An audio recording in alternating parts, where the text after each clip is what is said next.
What's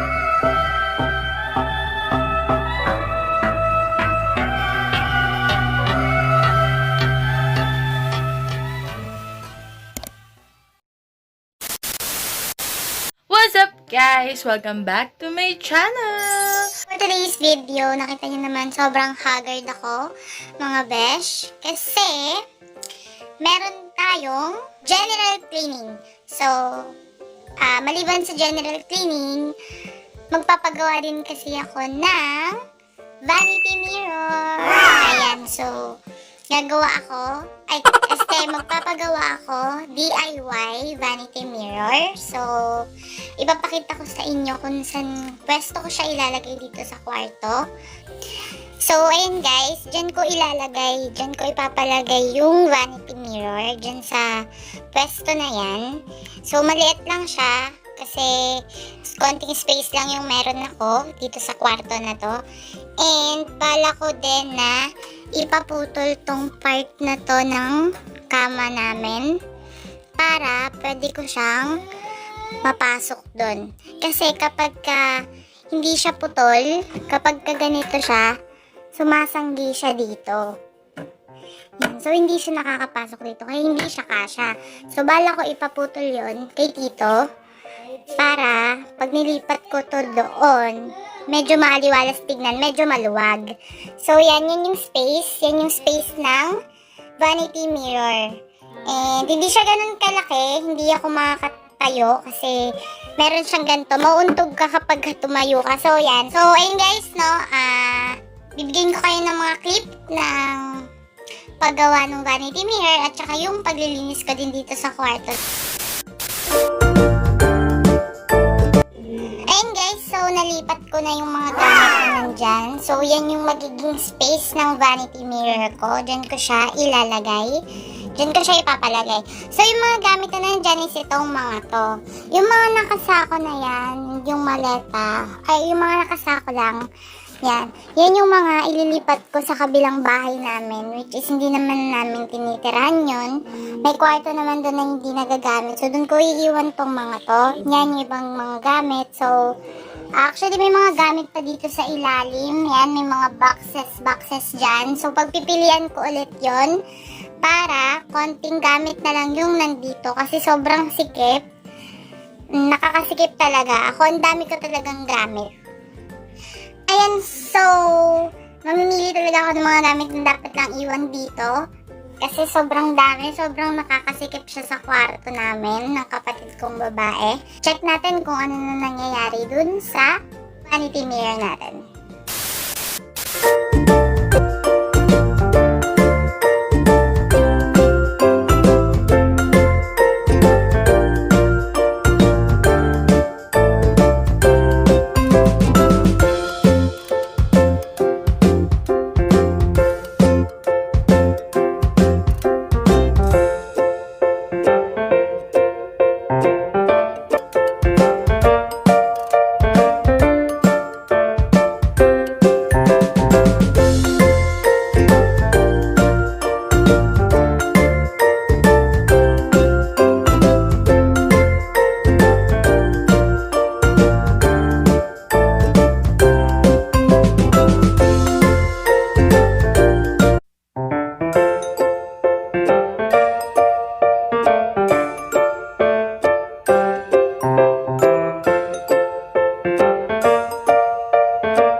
Tapos nakahapon yung ating vanity mirror. So mamaya papakitaan ko kayo ng clip niyan kung ano yung naging itsura niya, kung ano yung kinalabasan niya, yung finished product niya.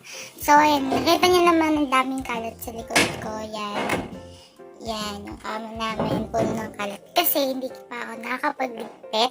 So ayun nga, nalipat ko na yung kama. Kung before nandito siya, ngayon nandito na siya. Ayan, so pinutulan namin yung ano niya, yan, yung parang headboard niya para mapasok namin siya dito kasi kung yung may headboard hindi siya kasya. Ayan, so okay, gising ko lang kasi no, so may gumagawa pa sa labas, so medyo maingay talaga. So magliligpit muna tayo, ayusin natin lahat, tanggalin natin yung mga hindi natin ginagamit, and let's go!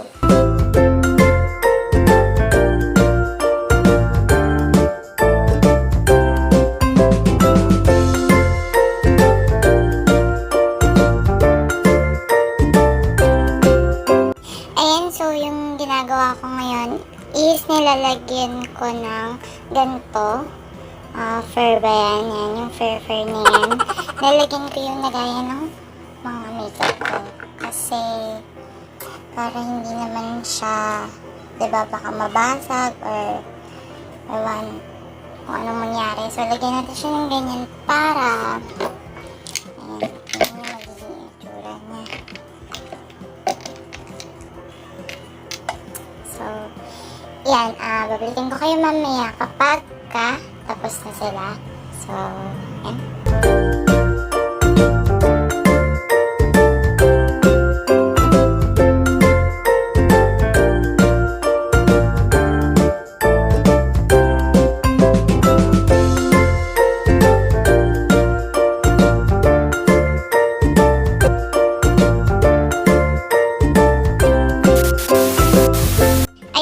Tambak na damit ko na hindi ko pa nalalagay sa damitan. Yung, actually, dito ko siya ilalagay sa aparador na to.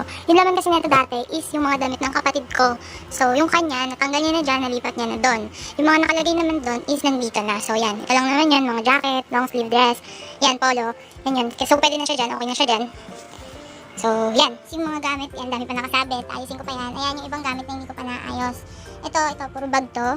Mga bags ko yan na hindi ko pa alam kung saan ko ilalagay or bibili na lang ako ng lagayan niya or ng sabitan niya para maayos siya tignan. So yan, mga lotion, skincare, yan nandyan. Tapos yan, iba pang gamit na hindi pa ayos talaga. So, ayan, mas lumiwanag yung kwarto namin. Kahit wala yung vanity, maliwanag siya tignan. So, yan. So yan guys, tapos na maglinis and naayos na rin yung kwarto and tapos na rin yung vanity mirror natin.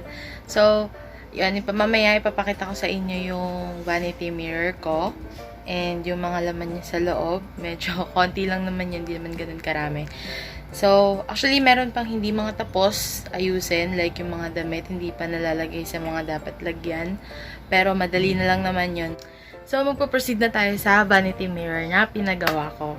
So, shout out kay Tito Exus at saka kay Tatay Basilio kasi sila yung gumawa at nag-ayos ng vanity mirror ko. Papakita ko na sa inyo yung laman niya and yung itsura niya. Tapos, konti lang naman yung mga laman niya. Yung mga laman lang ng makeup kit ko noon. Di rin naman ako nag-haul ng mga makeup ngayon sa Shopee. So, konting-konti lang yung binili kong makeup sa Shopee. And mapapanood nyo yun sa previous video ko na online shopping haul, no? So, yun. Nandun yung mga binili kong makeup as in konti lang sila. So, let's go! One eternity later. Yan. Yan ang aking vanity mirror. So, pasadya siya. Ayan. So, pinasadya ko talaga siya. Medyo biso. So, yan. Tapos, nilagyan ko siya ng fur dyan. Fur. Yan. Para mas okay siya tignan. Ito.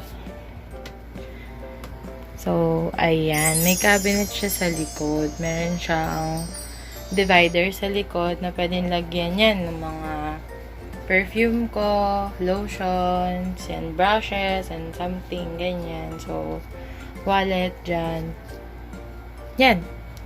Nilagyan ko siya. Then, ito kasi, so, ganyan pa yung itsura niya. Bala ko dyan is, lagyan ng mga pictures, ganyan, para may design siya, hindi na siya puro wire. So, tatakpan ko to ng, siguro, sticker, para hindi siya makita. So, yan. Hindi mo na ngayon. So, yan yung likod niya. So, ayan. So, ito yung laman ng drawers sa baba.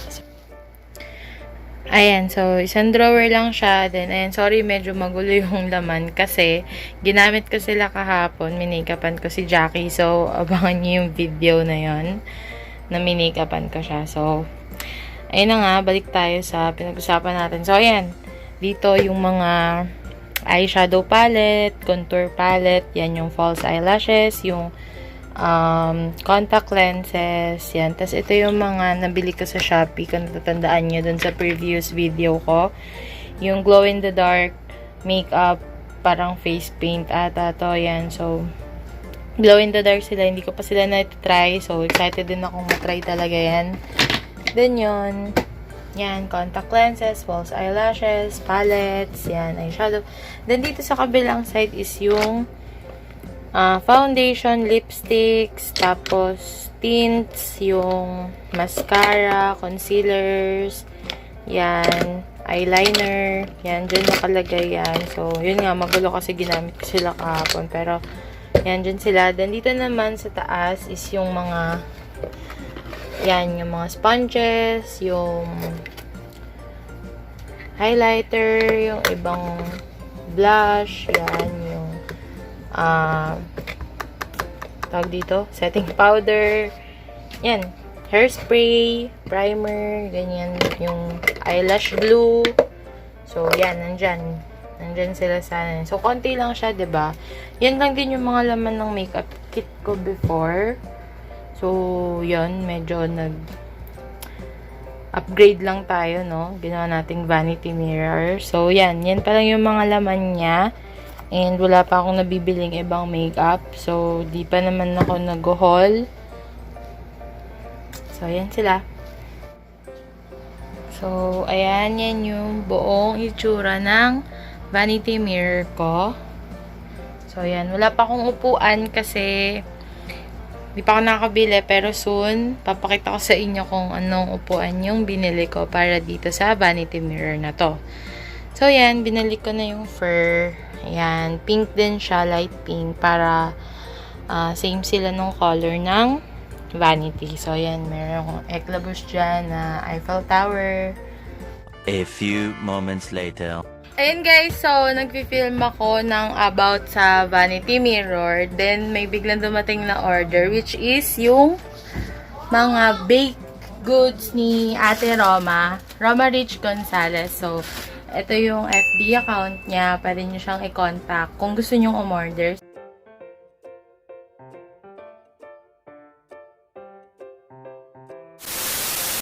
And guys, so ayan, di na ako nakapag-outro dahil sa pagkain na deliver niya Ate Roma. So, Ate Roma, thank you. And, ayun guys, kung gusto nyong umorder nga sa kanya ng mga baked goods, contact her sa social media account niya. Ito yung FB account niya. So, dyan pwede nyo siyang i-chat or i-message para kung gusto nyong umorder ng mga pagkain. Yun, makikita nyo sa timeline niya yung binibenta nilang food. And yun, sobrang sarap talaga. So, yun guys, sana nagustuhan nyo yung shinare kong video sa inyo. Kung nagustuhan nyo yung video na to, don't forget to like and share this video. Huwag nyo na rin kalimutan i-subscribe ang channel ko at i-click ang notification bell button para updated kayo sa mga videos na i-upload ko pa. Thank you guys for watching. Until the next video, bye!